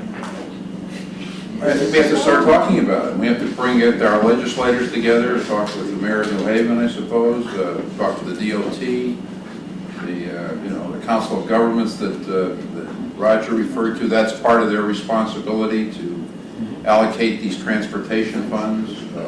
And one of the ways in which you do that is a town, which we did. For example, when the Bradley Road Bridge was built, or the bridge on Ansonia Road, right beyond Racebrook Road, when that was enlarged, we had to pay for the design cost before we could qualify for the construction cost. And it's an upfront investment that we have to make so that we get into the queue on the Council of Governments to get their recommendation that funds be allocated to this project. But before you can do that, you have to have some sort of design plan in terms of what you want done. In the case of a bridge, that's one thing. In the case of a complicated set of intersections and traffic, that go across town lines, that's more complicated, and that's what you're referring to in terms of who you're working with to try to get But this. is that an item that we should have on an agenda with someone taking a look at or pursuing to some degree or another, or is that? I think we addressed this with Judy Beth, and that we as a council have prior to the board, and there is, unfortunately, they've looked at our street as, our area as part of a regional issue. So they are very, very aware that this commission is concerned about that. Jody, wasn't it mostly focused on exit 59 itself? No, it actually, I mean, I've looked at. She it's a whole talked plan. a lot about that. It started out with exit 50. Unfortunately, our little piece has become part of a much bigger regional issue. If we can get our piece separated out again, it may be advantageous to us because maybe we can move it up in the queue. How do we track it? How do we find out what type of priority it is and who's working it as what you said in terms of it not being kind of a project number or something along those lines? That kind of resonates with me because I realize there's a lot of projects you keep in the back, and unless you're given someone to champion it, there's some project that has a date associated with it, it just goes on. I commute from right on the Bethany line into New Haven Center. You know, so- those first hands, yeah. Absolutely, and I can say from experience, it is getting significantly worse. I mean, there's days where basically the traffic is backed up past the Blue Check Deli. And I just realized that if something's not started now, in 3 years, it'll be unmanageable. And it'll impact on. And Bethany's going to buses grow a and- lot in the next 10 years or 20 years. So I'm just wondering if there's some way, if there's anything we can do, whether it's just more. Well, part of it is what direct people the Department of into- Transportation perceives as priorities. I mean, maybe we should have Judy come again to address that issue. Having, again, sat on the COG as Ed knows well, this is not as simple as a bridge reconstructed. So it is something that you, I think, need to engage the COG in, because unlike a bridge, there may be, as you said, state funds that should be committed for the design of this, because it has regional implications for 3 towns in the RGP set of 15 towns: Bethany, Woodbridge, and New Haven. So it clearly could be justified, and that's what Ed, I think, is working on. So maybe we'll get it. He'll let me know what the status of that, to answer your question, Mika. Okay? Is the outcome of that issue going to potentially restrict what we're trying to accomplish here? I think I don't know, Barry, whether the word restrict is quite the word, but it certainly will impact, and probably could restrict, because one of the issues, they're 2 state roads. So anytime you want to build a driveway, and you want an outlet onto the state road, they could have, is that right, Terry? Terry? I didn't say. When you want to build and dump traffic on a state road, does that not require the state to conduct a traffic study and weigh in on what is permissible or not? It depends on how much traffic, and for example, the Woodbridge Village project requires a state traffic commission study, which they are presently underway with at the state.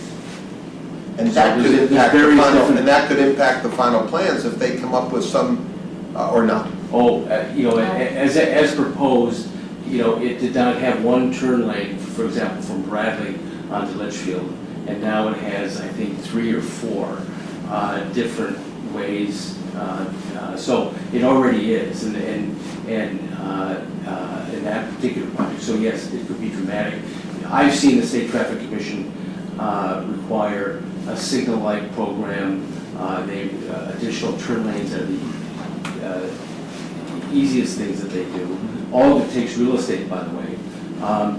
I've seen them have dramatic effects, and I haven't seen them actually turn things down, but it certainly molds and shapes the project. And the point is, it's on a state road as well as a town road, so you have that factor. So the answer to that is it could, and likely would, because as you build more and more, the congestion becomes greater and greater, and therefore the reluctance is not to add additional congestion. So it could very well impact on what would be the use of undeveloped land. But our local traffic commission has conducted a very vigorous review, and it's a very useful thing to consult with our local traffic authority. In relation to that project, the Woodbridge Traffic Authority retained their own expert to analyze the traffic significance of this development, and They did. We shared them with the town planning and zoning commission, and we got a person who wasn't afraid to discuss the hard questions about traffic. Again, thank you very much. Thanks, Terry. So if we move along the agenda and looking at the hour, we're going to try to wrap this up very quickly. Discussion on merits of changing the committee name. We were thinking of somewhere, anybody have any thoughts on that? I know we may be restricted by charter, I was told, that the charter may have written into it that we have to be called something, or because they mentioned it in the charter, which... is Industrial and Development Commission, do they? Yeah, it may be, but even if it is, that doesn't mean that we can't be known as another name, and it was just to push this ahead. One of my thoughts was that maybe we'd have an economic development committee, because when you say industrial, people have this notion that it's going to be smokestacks and manufacturing, and really that's not necessarily what we're trying to do. We're trying to create economic value, and that comes with the name maybe economic development committee, which is common for other towns to use that name. So it's not like we're reinventing the name, but I think it's more appropriate. And if that makes any sense to people here, then maybe we should become commonly referred to as the Economic Development Committee. Does that make any sense to you guys? I think it does, yeah. You want to make a motion or something that we use that as our common name? I think we should continue to be a commission as opposed to a committee. I'm sorry, Economic Development Commission, okay. You want to think about it? I mean, I'm not trying to rush anyone into anything, but it seems to me that would be more appropriate. Works for me. Okay. So we have, say, Economic Development Commission. Does anybody object to that? All in favor? Is that, I think we can have. I can't, I'm gonna abstain. I'm not sworn in yet, so I have to abstain. I have to be, So basically, four, to one abstention. You're or no? Abstention. You're not convinced? I'm not convinced. You want to have you want to say anything? I don't feel strongly one way or the other. I just feel historically, that's what it's been called, the charter. Well, I think we have to be Few called. people know about us anyway, and I kind of believe that what we do will define how people think of us. I get So it. I don't think It's a small issue. It's a small issue. And I agree to So I'll that. just but- abstain. But again, we have the sense of the people voting that we'll move in that direction. Okay. It's certainly not going to be the cure-all to what. No, sure isn't. Although I would say Sure that, isn't. What's the name? What's the when I name? was asked about the committee and the name of it, the industrial factor did throw me. If somebody said economic development, Right. that I would have gotten entirely, because it did the industrial piece. I was like, okay, so what really is involved in it? Okay. Moving on to the Regional Growth Partnership, and they have, Roger, I'm sorry, I'm going to take it back. I'm sorry, sure. You said you had the largest 10 commercial tax bases. Is that something you're going to provide? Yeah, I have it here, Okay. and I'll get copies, and Jerry will send them out. I just wanted to let you know the information has been developed. And let me just comment. It's a little bit hard to understand because some of the businesses rent land from an owner. So if you look for, let's say, Crest, they're on rented land. So therefore, there's another name that surfaces that owners. That's correct. But from the commercial point of view, we have that information. We also, to give you two other bits of information which we can get to you, I had her pull, we got personal property, because there are three components. There's real estate, personal property, and commercial property. And for those that have a home business, they have to declare what property at home is used for a business purpose, and then they pay taxes on that. For business, if they have computers and machinery, that becomes personal property that they have to declare and generates taxes for us.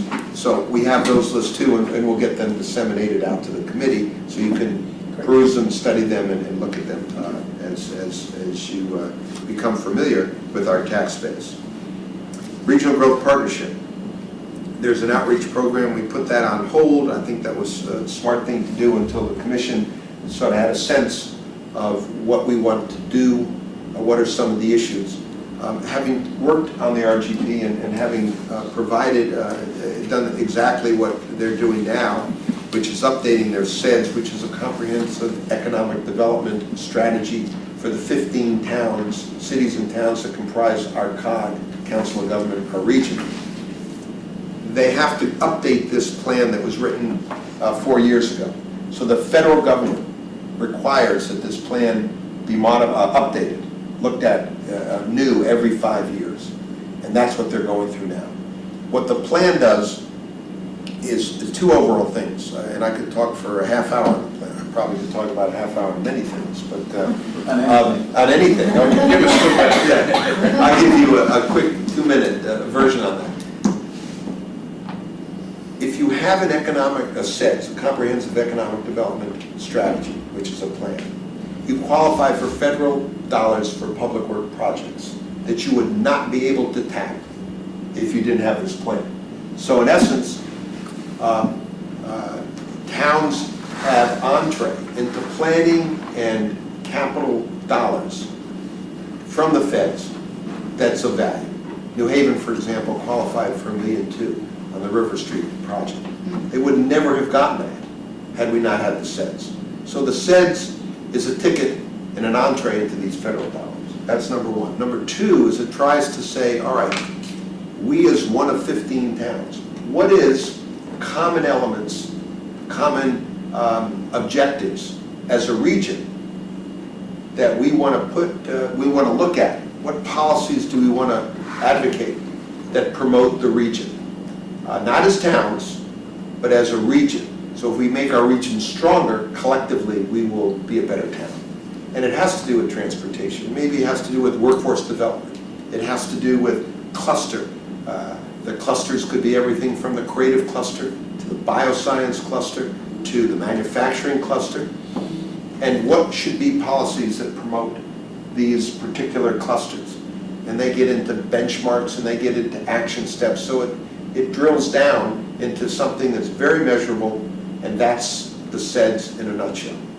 So it serves the region because it tries to prioritize what we should do as a region to better the economic well-being of the citizens. So what the RGP wants to do is go out to all the towns, and we're one of the 15, and say, all right, tell me what you want included. Tell me what your problems are that we can address on a regional basis. And that's the purpose of the outreach. So are we ready for this? One could say we are, because we have a sense of what may be regional problems. The reality is their plan is going to be put together in November. And it's good that we have some input. So time is, I think, now for us to meet with them and to get our input. So from now to when we schedule this, and maybe at the next meeting, maybe we'll have it at 4:30 in the afternoon, if that were possible. We'll find out what day might be good for you guys if we want to move it there. We'll bring someone from the RGP that can listen to us talk, not me, but the group, and citizens and businesses if they want to have input. So sort of like a public forum? Exactly. Roger, who writes the set? I wrote this. I mean, we had a group of experts, meaning people who would help us through this process that would write it. They hired a consultant. I as a staff member, trying to, when I morphed from being a public official, I like returning something to the region, so I got involved on a basis, not 50, 60 hours a week, but a smaller number of hours, and help write this and implement it and deal with the groups that were mentioned. And the groups are important groups in the area, like Workforce Alliance. They do job training. So they try to get people who might be losing a job to get a new job. They might deal with incumbent training so that they have the skills to advance up. They may take disadvantaged people and provide them with very basic training, or send them into the university, the gateway community college system or the VOTEC system to get specific skills. So these are regional assets that exist, and we recognize them in the SEDS. We say, how can we better work with these groups to develop a better economic plan? And it's a written document that has a wealth of economic information as well as, practical steps in terms of what has to be done. On the transportation sector, it could deal with an infrastructure for a high-speed network that needs to be in place. So places like North Branford, which is missing it, doesn't penalize businesses that can't develop because they don't have access, high-speed access to the internet. So these are the type of issue. Tweed is another issue that serves the region, because you can't get businesses to locate here, business to operate profitably if they can't have access to transportation. And Tweed's going downhill. Yeah, well, Losing its- but it's complicated, yes. No, I know. But maybe the safety runway extension will be resolved. But again, it's a regional issue. It's not something that we can, really have a great impact on, because it's much more complicated and bigger than our charge. So that's what the RGP is doing, and if that's all right with you, we'll try to schedule something in here at the next meeting.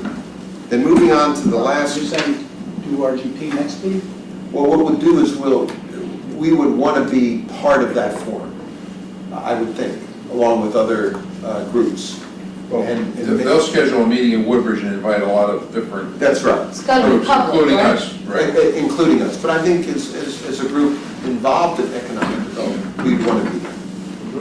All right, so getting to the last two items here, goals for the committee. I think Another one of my jobs. we wear multiple hats, Bob. Yeah, it's,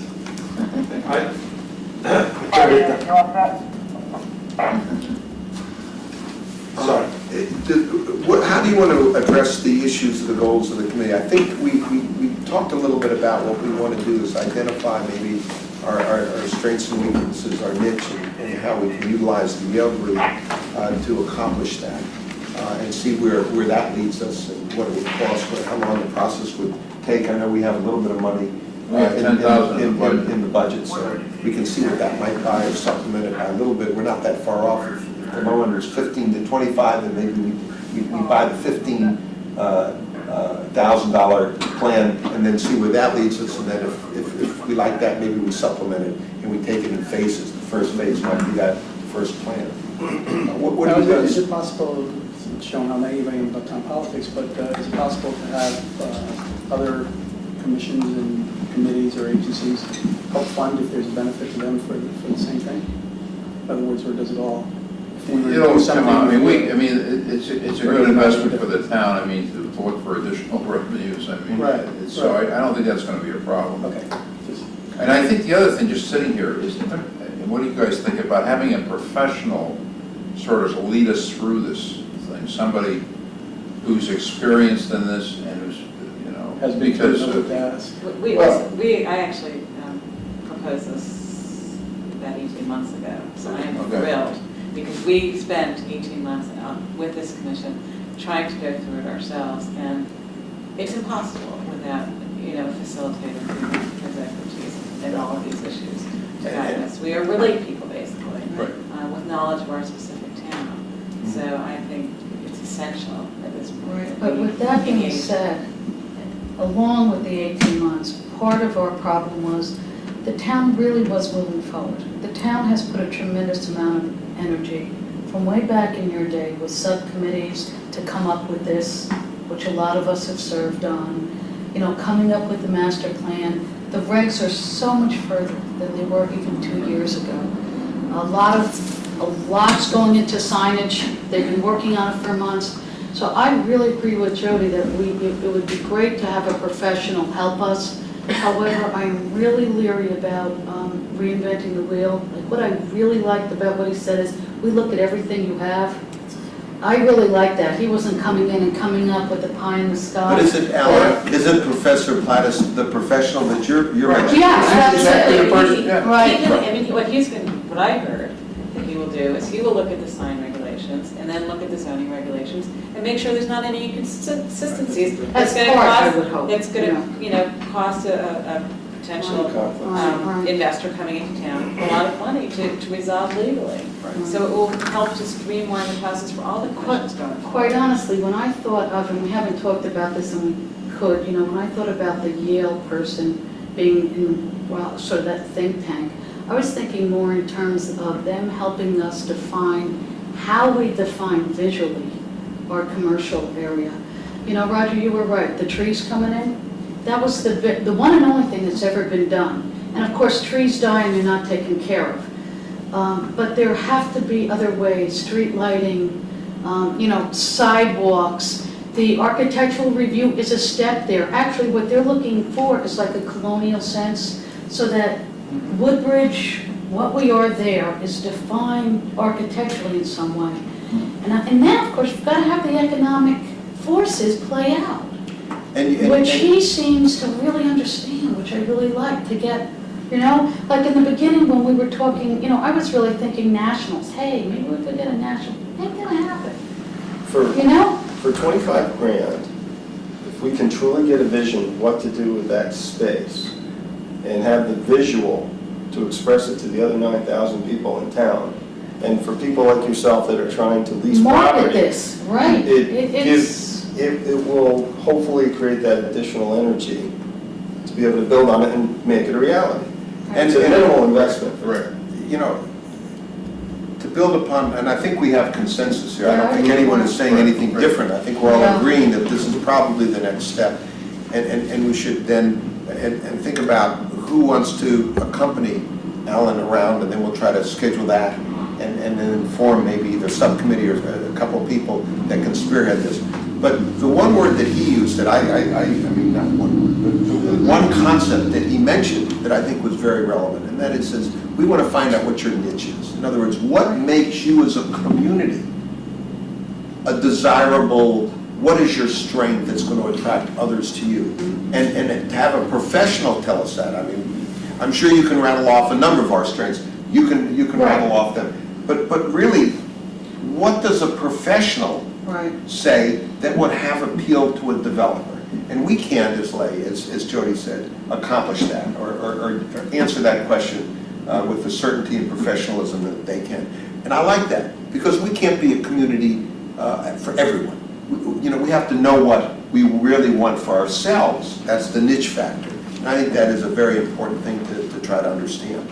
And with that, so who would want to accompany him around, and do we want to create a subcommittee to do that, and to try to put together a proposal of what the scope of services we would buy for whatever the amount of money that we would identify? Or do you want to give him a charge to come up with that plan? I feel that for the walkthrough, just for group, I've done this once before with the developer, just a subgroup, but I believe in terms of the mission itself, we're a small committee, and we're a diverse committee, that we should all talk about that rather than having a subcommittee. Okay.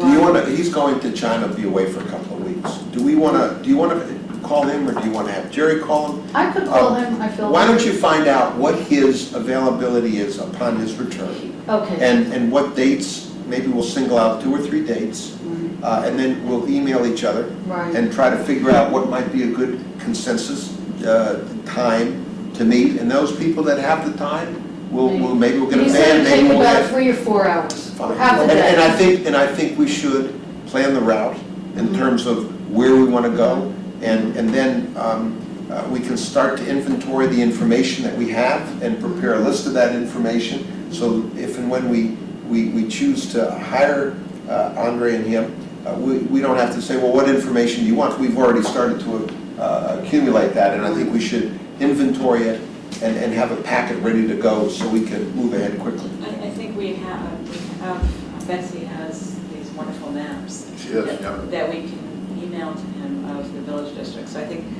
prior to even going on the walk, with him, we should email to him the maps of that area so he can familiarize himself. And also, by the way, a number of years ago, this exact walk that we're talking about was done with a consultant to create this, because I went on it, there was a group of us. I bet someone could just probably have the walk available. I'll try to find out. That's good. And knowing the GIS system that we do have, we are advanced, and it is a sophisticated system, so I think you'll be pleasantly surprised to see what we have in our database. Okay, so that's sort of the next step that we have, the RGP, working with Alan. Anything else that we want to focus in on in the next month as we put together our plan of attack for the next year, year and a half? Will our intention be to try to do this walk before our next meeting? Is that our goal? If we we're could going to accomplish be, it. yes, I think that would be a goal. Okay.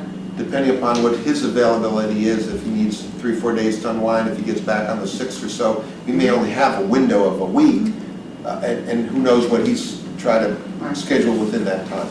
So yes, that would be, if it has to wait a little bit longer, so be it. We want to do it right, but we don't want to push this too far out in the future. And the other thing is, we want to schedule the next meeting we have to have this RGP come in and listen and ask questions, and we'll hear from a variety of town people. Okay, anything else? I'm just trying to logistically, how are we working on it? So next meeting, for example, if we're able to get on Professor Plattus' calendar, we will be discussing that at our next meeting, correct? We could. Then I think what we would have at the next meeting, maybe we get his feedback and what he thinks ought to be the scope of services as we try to nail down what we would be buying for the $15,000 to $25,000. And maybe he'll turn it around and say, what do you want? I think we should give some thought to what we want so we can try to have some questions answered. I think we can build upon what he said today, and I think we can meet and try to nail that down and maybe have a temporary or at least a preliminary list of what we want in the way of services. So Do we have enough time to do both, I guess, or do we Your want to question, dedicate? yeah. Do we want to dedicate that? Do we need to do one or the other? I'm just thinking. I would think the priority would to try to find a scope of services for Alan. Okay. Because He I can don't probably think. give you a draft of one he has already. Because I don't, yeah, and we can look at that, and we can at least have a preliminary discussion of what they may be. Because there's a consensus that he probably is someone we're going to hire. The RGP is not a lot of work on our part. I understand, I'm just thinking in terms of cutting either one short in relation If to we- the other. Just this short discussion we had with him, just describing what he does here, lasted for an hour. I could see spending an entire meeting just really going back and forth so that we completely understand, he completely I see understand what what you're he's saying. looking for. We've been here now for close to 2 hours. It would Right. seem to me, and time flies when you're having so much fun, right? But I think we could probably accomplish both. If we Okay. give RGP an hour Fair and enough. give Alan maybe another half an hour to an hour, Great. let's focus in on just, so we don't get diluted. Diluted to the point where we don't accomplish certain things. And let's single those 2 topics as what we want to discuss the next go around. Good. Let me understand this one piece. He comes back and we figure out this is a $17,500 deal. And we have right now $10,000 allocated. Where do we come up with the other $7,500? Do we have to go to Board of Finance? Yeah, we have to probably get it from contingency, or we may be able to find it in some other accounts, you know. But we may be able to do it without having to go through all the steps, or? Well, it'll be painless. You know, Okay, whatever steps I we guess get that's through. the- I think it will be painless. Okay. The good part is that in our multi-million-dollar budget, has found ways to save $7,000 plus dollars. So it's not going to be an increase in the budget. We'll be able to use funds because it's not a lot of money in the way I things just didn't know what the are. threshold was where you have to. No, I think I think it's just investing in our own future kind of, you know. And really. the important thing is we have a first selectman standing behind. Yeah, he's very receptive to this. Then we, you know. The money we moves smoothly. Yes. Okay. And that's true, and I do appreciate, I know the demands on your schedule better than most, and it's good to see you here, listening in on today's presentation, because I do think it is. It's also very interesting. I mean, It is interesting and it's a stuff. challenge, you know. So thank you that, and thank Terry and Chris again for us. With that, I think we've identified where we want to go in the next couple of months, and certainly for the next meeting. With that, any other questions? I'll entertain a meeting.